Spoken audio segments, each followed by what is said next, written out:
Judul cerita minggu ini, Tuhan Yesus membuatku berterima kasih. Ada 10 orang kusta.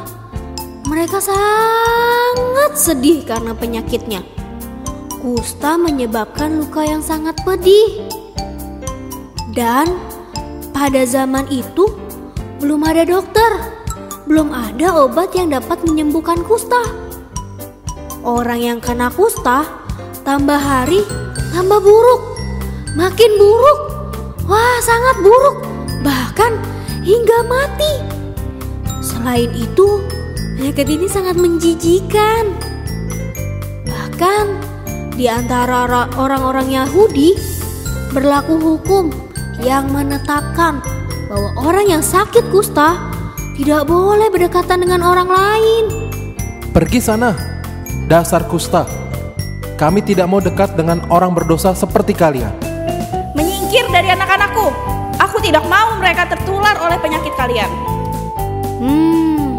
Semua orang tidak suka pada orang yang sakit kusta, sehingga mereka harus tinggal di tempat tersendiri, jauh dari orang-orang yang sehat, agar tidak menularkan penyakitnya. Berarti mereka harus berpisah dengan keluarga, berpisah dengan teman, dan orang-orang yang mereka kasihi. 10 orang kusta itu sangat ingin sembuh. Banyak sekali obat yang sudah mereka coba, tetapi tidak ada yang dapat menyembuhkan mereka, sehingga mereka pun merasa putus asa. Wah, hari itu ada kabar gembira. Mereka semua senang sekali. Wah, ada apa ya? Kok mereka senang sekali? Kakak akan lanjutkan ceritanya besok ya.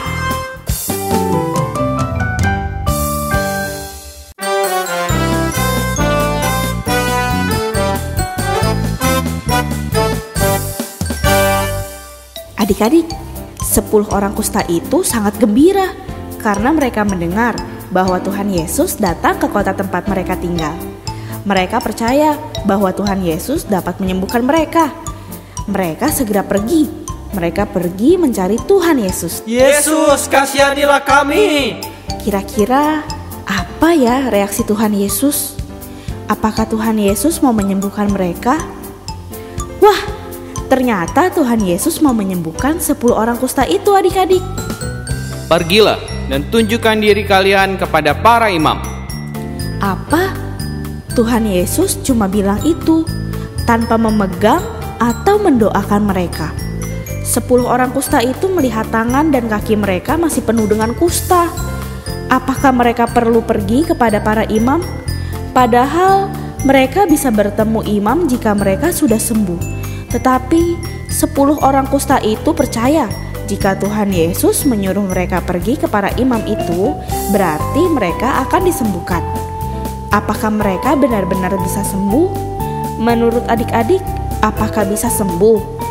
Tunggu kelanjutannya besok ya.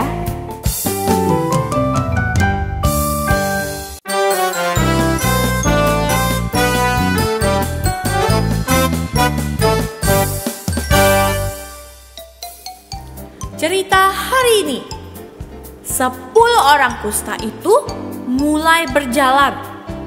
Mereka berjalan selangkah demi selangkah. Mereka melihat tangan dan kaki mereka masih ada kusta. Mereka berjalan lagi beberapa langkah. Mereka merasa lebih segar dan lebih kuat. Mereka mulai melihat tubuh mereka dan mereka berteriak. Hah? Aku telah sembuh. Iya, aku juga. Tidak ada lagi kusta di tangan dan kakiku. Semuanya telah sembuh. 10 orang kusta itu senang luar biasa. Mereka berjalan lebih cepat lagi untuk menghadap para imam. Mereka ingin segera dinyatakan sembuh oleh para imam. Lalu mereka bisa pulang ke rumah mereka. Tetapi mereka lupa sesuatu. Mereka lupa mengucapkan terima kasih kepada Tuhan Yesus. bagaimana ini? Setelah sembuh, mereka semua lupa datang kepada Tuhan Yesus dan mengucapkan terima kasih. Apakah benar dari 10 orang itu tidak ada satupun yang kembali pada Tuhan? Adik-adik penasaran kan?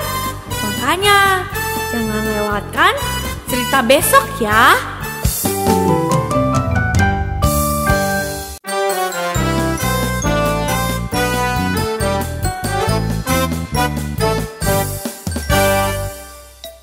Adik-adik, ternyata ada satu orang kusta. Wah, ia berhenti dan tidak ikut bersama teman-temannya. Ayo coba tebak kenapa? Betul, ia kembali kepada Tuhan Yesus karena ia mau berterima kasih. Bahkan ia mau memuji Tuhan. Adik-adik, Tuhan telah mengubah hidupnya dari sedih menjadi gembira luar biasa, dari sakit menjadi sehat. Begitu bertemu Tuhan Yesus, ia bersungkur di depan kaki Tuhan dan berterima kasih. Tuhan Yesus heran, mengapa yang 9 orang itu tidak balik dan berterima kasih? Adik-adik, kalian mau menjadi 9 orang kusta yang telah disembuhkan itu? Atau seperti satu orang kusta itu? Apakah kalian ingat Tuhan Yesus ketika ada masalah? Apakah kamu cuma berdoa untuk meminta-minta? Minta Tuhan menjagamu, minta Tuhan memberikan pakaianmu yang bagus, dan lain-lain. Lalu pernahkah kalian khusus berdoa untuk berterima kasih kepada Tuhan?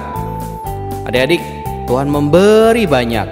Tuhan telah memberikan papa mama, Tuhan membuat kamu bisa bernafas, bahkan bisa bersekolah serta punya teman. Adik-adik, mari mulai sekarang kita belajar berterima kasih kepada Tuhan.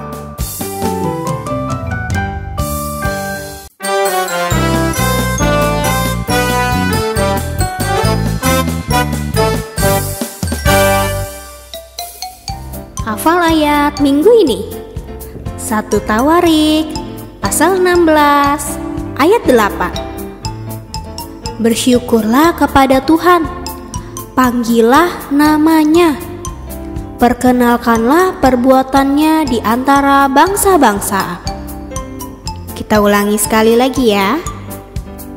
1 Tawarik pasal 16 ayat 8. Bersyukurlah kepada Tuhan, panggillah namanya, perkenalkanlah perbuatannya di antara bangsa-bangsa. Ikuti kakak ya. 1 Tawarik pasal 16 ayat 8. Bersyukurlah kepada Tuhan, panggillah namanya,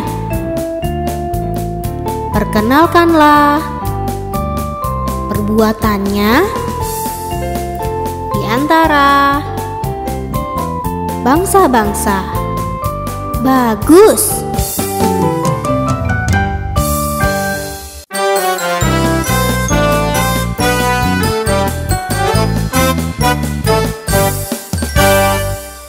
Adik-adik, hafal ayat kita minggu ini 1 Tawarik 16 ayat 8. Bersyukurlah kepada Tuhan, panggillah namanya, perkenalkanlah perbuatannya di antara bangsa-bangsa. Kita ulangi ya. 1 Tawarik pasal 16 ayat 8. Bersyukurlah kepada Tuhan, panggillah namanya, perkenalkanlah perbuatannya di antara bangsa-bangsa. Kita ulangi sama-sama ya. 1 Tawarik pasal 16 ayat 8. Bersyukurlah kepada Tuhan, panggillah namanya, perkenalkanlah perbuatannya di antara bangsa-bangsa.